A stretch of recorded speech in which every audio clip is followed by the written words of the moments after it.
I was born in 1982, and the reason why I mention that and start there is because my mom, biologically, she was schizophrenic. She took drugs, and she birthed me in a toilet, the porcelain king, if you will.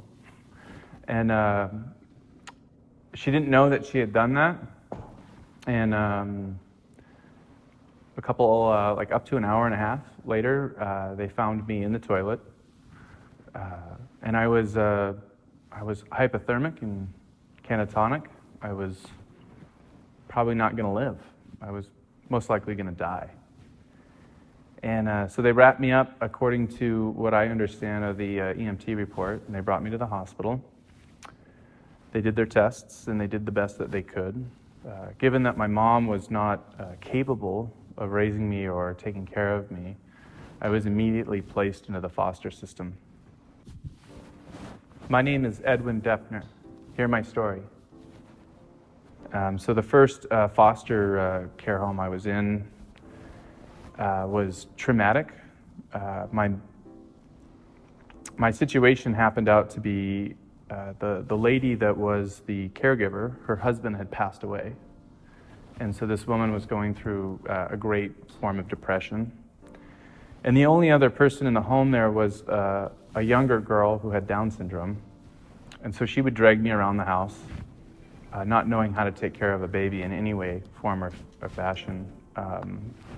Probably gave me some trauma or some head injuries.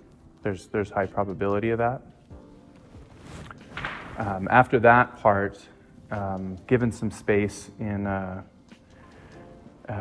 think they pulled me out of that foster home, and then they started putting me up for adoption.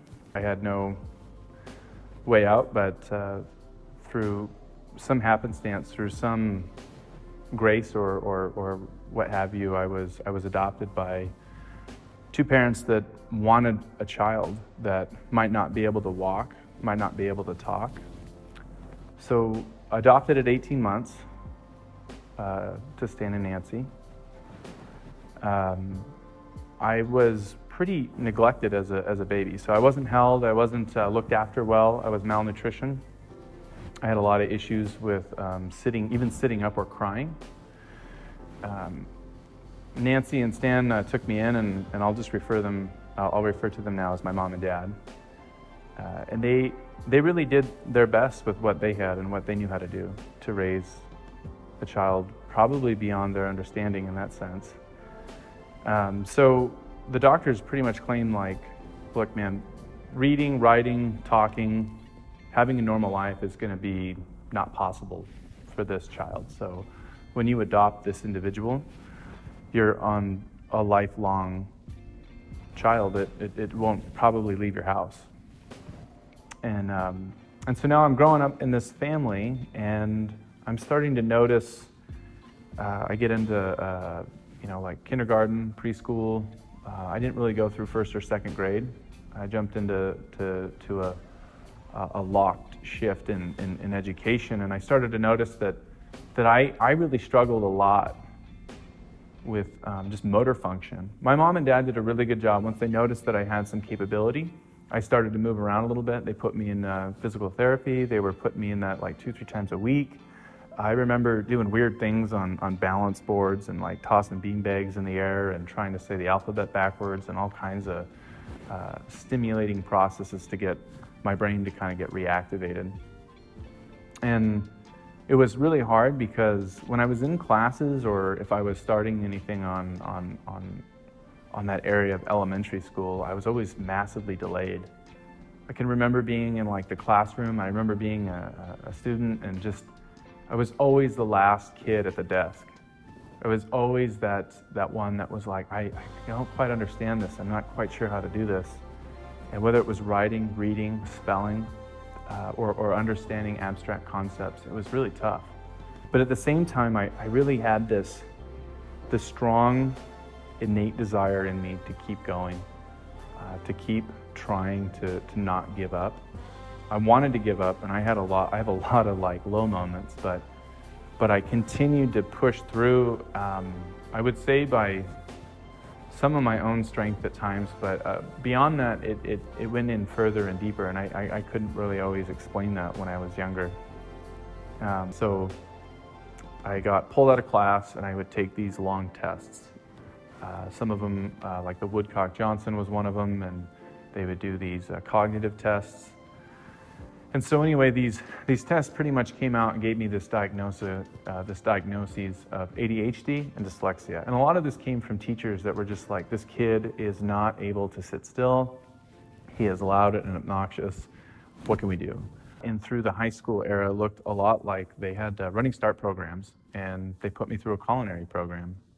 And that's when I really started to notice that I had the ability and I was capable, but the focus of getting myself in the zone of being able to sit down and focus and read started to become the issue. But if it was something I enjoyed, like photography or certain readings, if I understood what I was reading, I could excel at it. I could sit still.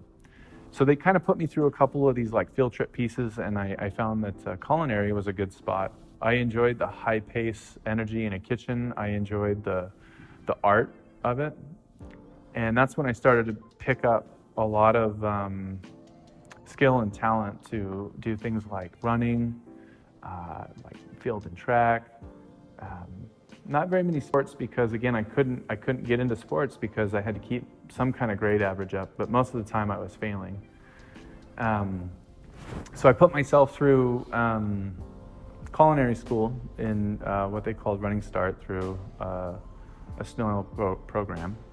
And I started working through that, and I graduated high school technically without really ever taking an English class.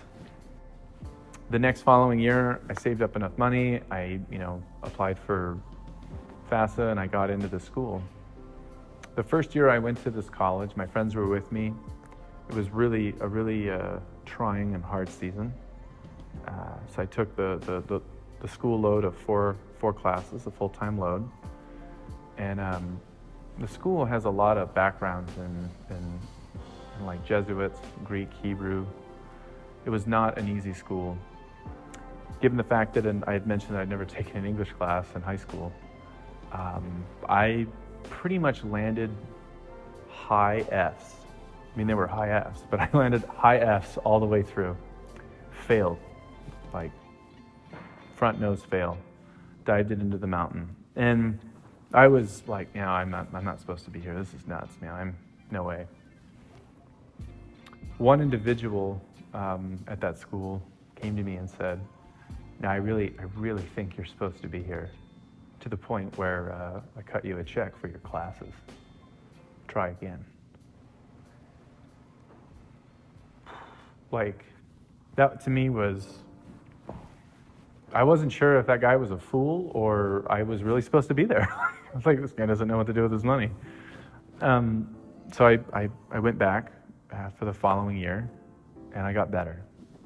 And through that season of college, I graduated with a really low GPA, but I graduated with a lot of hurdles and bumps and extreme frustrations, but it worked. It worked out. It happened. I landed in New York City, and I got accepted to a graduate school program for mental health counseling. My grade average is straight A's at this point. And I never thought I would say that. I never thought I would be in that position. And I never thought that for an instance I would be telling my story in a place where I could say that I succeeded in something I always desired to, always wanted it. And here I am. So if you're going through a place of identity, despair, a place of intellectual brokenness, if you're in a place where maybe things don't add up the way that you'd like them to, and you've maybe been diagnosed with dyslexia, ADHD, or cognitive disorder, or written dysfunction, there are a lot of people like me out there that learn how to use their strengths to break through from their weaknesses. There's hope for you. There is a way out.